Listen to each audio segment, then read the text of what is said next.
अरावली जो दुनिया की सबसे पुरानी पर्वत श्रृंखलाओं में से एक है, 800 किलोमीटर लंबी ये पर्वत श्रृंखला देश की ऐतिहासिक धरोहर भी है।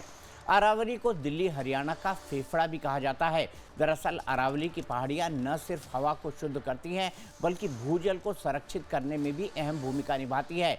लेकिन 4 राज्यों के 37 जिलों में फैली इस पर्वत श्रृंखला पर संकट के बादल मंडरा रहे हैं। वजह है 20 दिसंबर को आया सुप्रीम कोर्ट का नया आदेश, जिसमें कोर्ट ने पर्यावरण मंत्रालय की ओर से तय की गई अरावली की नई परिभाषा को स्वीकार कर लिया।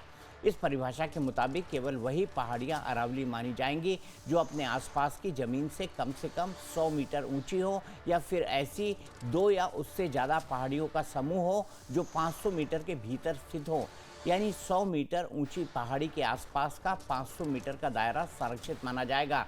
लेकिन सुप्रीम कोर्ट के फैसले पर पर्यावरण एक्सपर्ट और विशेषज्ञों ने गंभीर चिंता जताई है। दावा किया जा रहा है कि नए नियम से अरावली के कई अहम हिस्से कानूनी संरक्षण से बाहर हो सकते हैं और प्राचीन पर्वत श्रृंखला पर गंभीर संकट पैदा हो सकता है। बस फिर क्या था, गुजरात से लेकर राजस्थान और दिल्ली तक इस मुद्दे पर सियासी महाभारत शुरू हो गई। पूरे देश में अरावली को बचाने के लिए जंग छिड़ गई। जयपुर से उदयपुर तक सेव अरावली मुहिम शुरू हो गई। हालांकि केंद्र सरकार ने पूरी अरावली रेंज में नई माइनिंग लीज पर कंप्लीट बैन लगा दिया है। यानी अरावली के किसी भी हिस्से में खनन की नई मंजूरी नहीं मिलेगी। ये नियम पूरे लैंडस्केप पर समान रूप से लागू होगा। इसका मकसद अनियंत्रित खुदाई को हमेशा के लिए खत्म करना है। सरकार ने साफ कर दिया है कि पर्यावरण और गिरते जल स्तर से कोई समझौता नहीं होगा। अरावली में हो रही खनन गतिविधियों को पर्यावरण की सुरक्षा के मद्देनजर सख्ती से नियंत्रित किया जाएगा। हालांकि अरावली बचाव मुहिम से जुड़े लोगों का कहना है कि सरकार के फैसले में कुछ भी नया नहीं है। सरकार ने सुप्रीम कोर्ट के आदेश का ही पालन किया है। अब अरावली में माइनिंग जो पूरी तरह से बैन कर दी गई है, किसी तरह की कोई माइनिंग नहीं होगी। आपको बता दूं, ये बिल्कुल गलत है और निराधार है। ये MOEFC ने जो नोटिस इशू किया है, ये 20 नवंबर का जो आदेश माननीय सुप्रीम कोर्ट का आया है, जिसमें अरावली की ऊंचाई 100 मीटर डिसाइड करी है, उसी में ये दिशा निर्देश केंद्र सरकार और हमारी पर्यावरण समिति को दिए गए थे, जिसमें कहा गया था कि राज्यों को ये निर्देश दें कि वो अपने एरिया में पड़ने वाली अरावली पहाड़ी में किसी भी तरह के लाइसेंस या पट्टे नए जारी नहीं करेंगे। इसका मतलब है कि जो पुरानी माइनिंग है, जो लीज है, वो एज इट इज चलते रहेंगे, लेकिन नए पट्टे नहीं दिए जाएंगे। तो ये सिर्फ इतना ही निर्देश है जिसको लेकर के ये भ्रम फैलाया जा रहा है कि अरावली में माइनिंग पूरी तरह से रोक दी गई है। केंद्र सरकार ने राज्यों को यह भी निर्देश दिया है कि पहले से जारी खनन पर पर्यावरण सुरक्षा का कड़ाई से पालन कराएं। मौजूदा खनन में सुप्रीम कोर्ट के आदेश का पालन होना चाहिए। जरूरी हो तो राज्य सरकारें और प्रतिबंध लगा सकती हैं। सरकार के आदेश पर पर्यावरणविद का कहना है कि खनन पर रोक एक पक्ष है, लेकिन अरावली को गंभीरता से समझने की जरूरत है। ये सिर्फ अरावली ही नहीं, अगर हम देखें पिछले 8, 10, 12 सालों में हो तो हमेशा ही रहा है, ये कोई बात नहीं। माइनिंग तो कितने टाइम से चल रही है। अरावली में रेजिडेंट्स और जो वहाँ के विलेजर्स हैं वो बहुत सालों का दिखा रहे हैं। सो ये कोई नई चीज़ नहीं है। लेकिन 10 सालों में आपने क्या किया? सरकार ने आपने आके रोकने की कोशिश करी नहीं। सो वो चीज़ देखने के बजाय आप इसको एक नए उलझन में डाल रहे हैं और एक नई सोच पैदा कर रहे हैं, जो कि बिल्कुल गलत है। सो अब जो भी कहे, मतलब मेरे हिसाब से तो ये जो ऑर्डर है, जो भी उन्होंने जो कोर्ट का ऑर्डर है, उसको रिकॉल कराना चाहिए। सरकार के नए आदेश के बावजूद अरावली पर सियासी संग्राम थम नहीं रहा है। कांग्रेस महासचिव जयराम रमेश ने कहा है कि ये डैमेज कंट्रोल की एक खोखली और भ्रामक कोशिश है जो किसी को भी मूर्ख नहीं बना पाएगी। ये सिर्फ दिखावटी घोषणाएं हैं, जबकि अरावली की खतरनाक 100 मीटर से ऊपर वाली नई परिभाषा अभी भी जस की तस बनी हुई है, जिसे forest survey of India, supreme court द्वारा गठित central empowered committee, supreme court के एमिकस क्यूरी ने खारिज कर दिया है। जयराम रमेश ने कहा है कि अरावली पहाड़ों को बचाया नहीं जा रहा, बल्कि बेचा जा रहा है। जयराम रमेश के आरोपों पर केंद्रीय पर्यावरण मंत्री भूपेंद्र यादव ने पलटवार किया है। उन्होंने जयराम रमेश के दावों को झूठा बताया है और लिखा है कि अरावली पर एफएसआई ने कोई स्टडी नहीं की। एफएसआई के साफ इनकार के बावजूद आप झूठ क्यों फैला रहे हैं? भूपेंद्र यादव ने कहा कि आप अपने साथी अशोक गहलोत से पूछ लें कि अरावली को किसने बर्बाद किया है। भूपेंद्र यादव ने कहा कि आप और आपके साथी घबराए हुए हैं क्योंकि हमने गुजरात से दिल्ली तक अरावली में माइनिंग पर पूरी तरह से रोक लगा दी है। भूपेंद्र यादव ने कहा कि हम किसी को पवित्र अरावली रेंज को फिर से लूटने नहीं देंगे। दोनों तरफ से आरोप प्रत्यारोप की राजनीति गर्म है। कांग्रेस और बीजेपी नेताओं का क्या कुछ कहना है, आइए आपको दिखाते हैं। अब तो अति हो गई।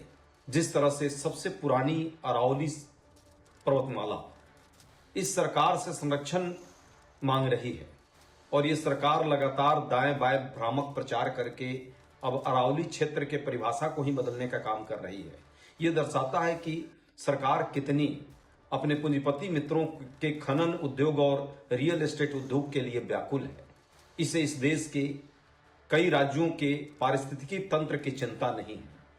लंबे झूठे वादे अंतर्राष्ट्रीय मंचों पर जरूर माननीय मोदी जी के द्वारा किए जाते हैं, लेकिन जब अपने ही देश में पारिस्थितिकी तंत्र के संरक्षण की बात आए तो इस तरह का हास्यास्पद कानून बना करके झूठे भ्रामक प्रचार करके अपने पीठ थपथपाने की जो एक प्रवृत्ति इनकी है वो फिर से जगजाहिर हो गई है। कांग्रेस का अरावली को लेकर हाय तौबा मचाना उसका नाटक है। सरकार हमारी चिंतित है। सरकार खुद चाहती है कि अरावली की रक्षा हो और अरावली संरक्षित रहे। इसके लिए हर संभव उपाय किए जा रहे हैं। हमने सुप्रीम कोर्ट में, हमारी सरकार ने सुप्रीम कोर्ट में एक एफिडेविट दिया कि परिभाषा में 100 मीटर को शामिल किया जाए। सुप्रीम कोर्ट ने इसे माना है। तथापि कुछ लोग हाय तौबा कर रहे हैं, तो सरकार ने अभी इस पर पूरी तरह से रोक लगा दिया। अरावली की नई परिभाषा को लेकर जो विवाद शुरू हुआ है उसे गहराई से समझने की जरूरत है। सरकार का आरोप है कि कांग्रेस सुप्रीम कोर्ट के आदेश और नई परिभाषा को लेकर लोगों को भ्रमित कर रही है। विरोध कर रहे लोगों का तर्क है कि नई परिभाषा से 90% अरावली के पहाड़ अरावली होने का दर्जा खो देंगे। फैसले से अरावली के 60% हिस्से में खनन का रास्ता खुल सकता है। अरावली सिर्फ 1% पहाड़ियाँ ही 100 मीटर से ऊंची हैं। अरावली की सिर्फ 1% पहाड़ियाँ ही 100 मीटर से ऊंची हैं, जबकि केंद्र सरकार का कहना है कि नई परिभाषा से 90% अरावली पहाड़ हमेशा के लिए संरक्षित और सुरक्षित हो जाएंगे। जिन पहाड़ों की ऊंचाई 100 मीटर से अधिक है उसके साथ 500 मीटर के इलाके को भी अरावली रेंज माना जाएगा और इस तरह जो छोटे पहाड़ हैं और जिनकी ऊंचाई 100 मीटर से ज़्यादा है वो अपने आप पहाड़ों के दायरे में आकर संरक्षित हो जाएंगे। अब यहाँ ये समझना भी जरूरी है कि आखिर पूरे विवाद की शुरुआत कहाँ से हुई। दरअसल पहले अलग अलग राज्यों में अरावली की परिभाषा अलग थी, जिससे खनन की अनुमति में दिक्कत होती थी।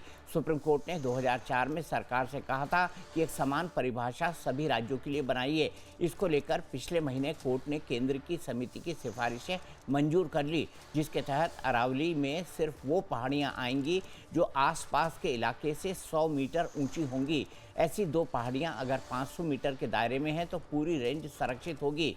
कोर्ट ने यह भी साफ किया कि नए वैज्ञानिक नियमों के तहत अरावली के पूरे क्षेत्र से सिर्फ 0.19% हिस्से पर ही खनन पर विचार हो सकता है, जबकि 99% से ज़्यादा हिस्सा पूरी तरह संरक्षित रहेगा। लेकिन सियासत नहीं थम रही है।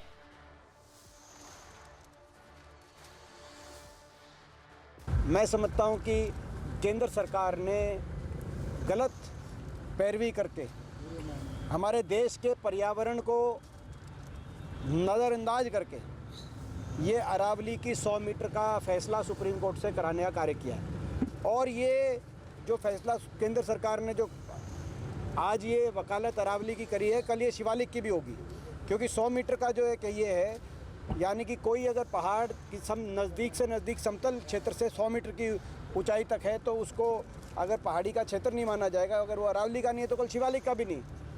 तो इसमें हरियाणा के बहुत से ज़िले प्रभावित हैं, सबसे ज़्यादा हरियाणा ही प्रभावित है। अरावली की पहाड़ियाँ क्यों खास है ये समझना भी जरूरी है। अरावली भारत की सबसे पुरानी पहाड़ियों में से एक है। ये हिमालय से भी प्राचीन है। अरावली पर्वत श्रृंखला की लंबाई करीब 800 किलोमीटर है। ये दिल्ली, हरियाणा, राजस्थान और गुजरात तक फैली है। अरावली थार रेगिस्तान की रेत और धूल को रोकती है, वरना दिल्ली तक रेगिस्तान फैल जाए। अरावली की पहाड़ियाँ बारिश का पानी जमीन में सोखकर भूजल बढ़ाती हैं, जो दिल्ली जैसे शहरों के लिए वरदान है। अरावली के जंगलों में वन्य जीव जैसे तेंदुआ, पक्षी और दुर्लभ पौधों का घर है। कुल मिलाकर ये दिल्ली, हरियाणा के लिए एक प्राकृतिक ढाल है, इसीलिए इसे उत्तर पश्चिम भारत की दीवार भी कहा जाता है। यही वजह है कि अरावली को लेकर विवाद गर्म है।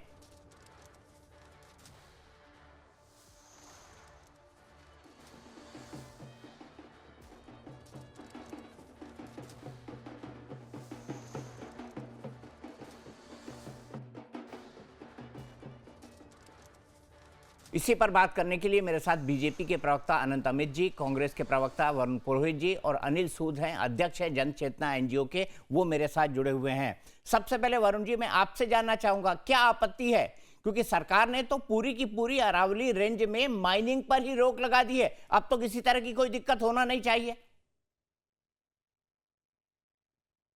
देखिए दीपक जी, आपने भी एक बात बताई कि जो पुराने खनन पट्टे हैं वो चलते रहे, इन्होंने बंद नहीं किए, प्रतिबंधित नहीं किए। ये तो नया खेल करना चाह रहे थे पूंजीवादियों के साथ मिलकर, आयातित पूंजीवाद के जो प्रवर्तक हैं, पूरी उसको खोद देते। 100 मीटर का पर्वत है, उसकी तो जड़ ही हिल जाएगी। कहाँ तक होता है, नीचे से ऊपर ही तो रेंज बनती है, जड़ हिला दोगे तो बचेगा क्या। ये सारा खेल जो इन्होंने मणिपुर का आज दिन तक पता नहीं क्या किया मणिपुर के साथ, वो खनन जो माफिया चल रहा है देश के अंदर पूंजीपतियों के साथ, इनका वो खेल चल रहा है।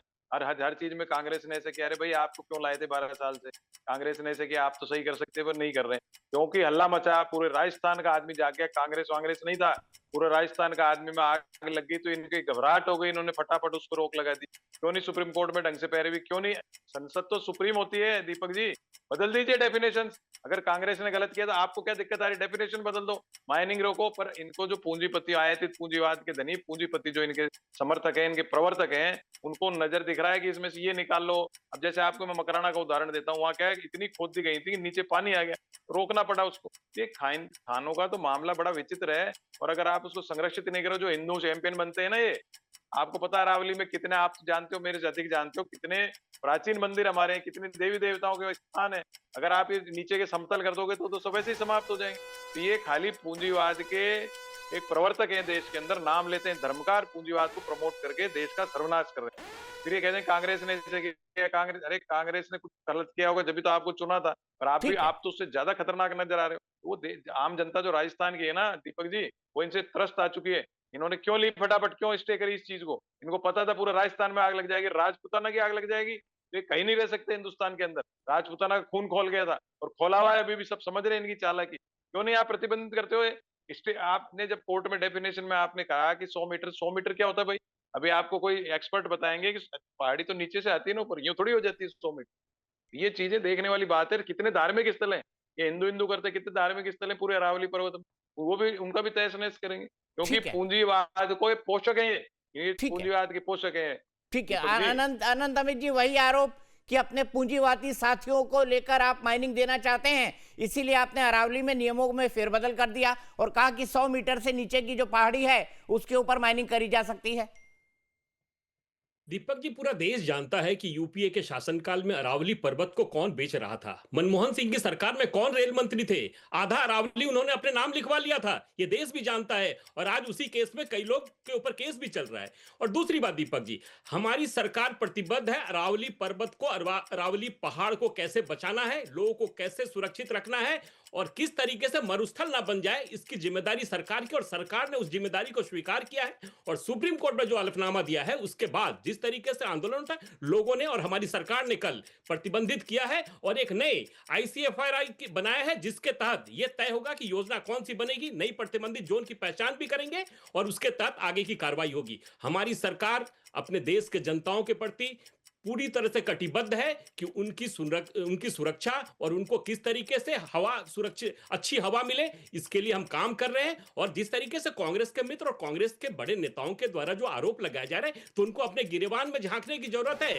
हुड्डा साहब के शासनकाल में क्या चल रहा था, आज हिसार के गांव में चले जाइए तो मरुस्थल बन गया है गांव में। अभी हम लोग किसी गांव में भी गए थे इसी दौरान, तो देखने को मिल रहा था कि कांग्रेस के शासनकाल, निश्चित तौर पर 11 वर्षों से हमारी सरकार है केंद्र में, हरियाणा में हमारी सरकार है और हम लोगों ने जो संरक्षित काम किया है, पहाड़ को बचाने का काम किया है, पर्यावरण को बचाने का काम किया है, ये देश भी देख रहा है और ठीक है। लोग भी देख रहे हैं और हम ठीक है। कटिबद्ध हैं। पुनः दीपक जी, मैं आपके माध्यम से कहना चाहता हूं कि पूरे 4 राज्यों के लोगों को चिंतित होने की जरूरत नहीं है। सरकार उनके प्रति निश्चित तौर पर गंभीर है और गंभीरता से आगे काम भी कर रहे हैं। जी अनिल सूद जी, 100 मीटर से नीचे की पहाड़ी अरावली नहीं है। इस नियम को मानने में दिक्कत क्या है जो परिभाषा तय की गई है? क्या दिक्कत है इसमें? सरकार कहती है कि 99% अरावली इससे संरक्षित हो जाएगा। दीपक जी, आप मेरे साथ जयपुर चलिए, NH48 या दिल्ली मुंबई एक्सप्रेसवे पे। आप मेरे को वहां पे देख के बता दीजिए कितनी पहाड़ियां 100 मीटर से ऊंची हैं।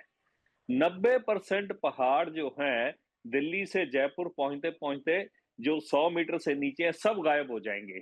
और गायब हो रहे हैं ये मैं नहीं कहता, सुप्रीम कोर्ट ने 2018 में कहा था कि हमारी सुनवाई के दौरान अरावली के 31 पहाड़ गायब हो गए। अरे हनुमान जी तो थे ही जो संजीवनी बूटी लेने आए थे, तो एक एक पहाड़ उठा के ले गए। कौन ले गया इन पहाड़ों को? कैसे चलेंगे ये पहाड़? राजस्थान में एक बड़ा विचित्र पैटर्न है, हर 5 साल बाद कब एक बार बीजेपी की सरकार आती है, एक बार कांग्रेस की सरकार आती है। तो क्या पिछले कई सालों से जो ये अवैध खनन चल रहा है, ये किसके संरक्षण में चल रहा है? जबकि सरकारें तो बदल जाती हर 5 साल बाद। तो कुल मिला के ये जो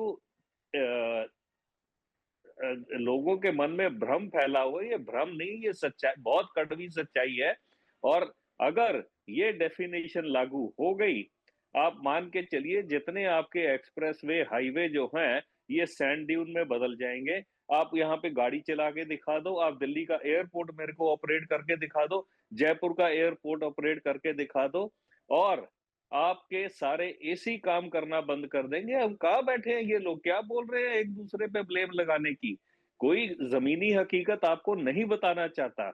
आप अगर ये डेफिनेशन लागू हो गई, कौन सी सब्जी उगाएंगे, कौन सा फल उगाएंगे और क्या खाएंगे और क्या पिएंगे, क्योंकि पानी तो मिलना नहीं आपको।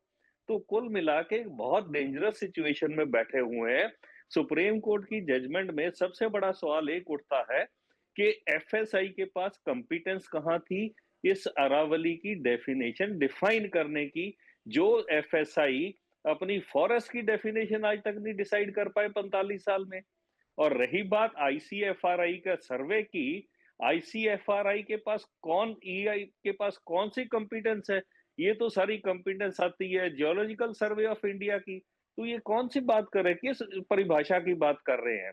और रही बात माइनिंग पे बैन लगाने की, वो तो सुप्रीम कोर्ट ने ऑलरेडी कहा है कि बैन किया जाएगा माइनिंग, नई माइनिंग की कोई लीज नहीं। कौन सा नया काम हो रहा है? और अगर आप ये मेरे से पूछें कि ये डेफिनेशन क्यों गलत है, एक तरफ तो माननीय सुप्रीम कोर्ट ये कहती कि इसका पूरा सर्वे किया जाए, ठीक है, साइंटिफिक सर्वे किया जाए।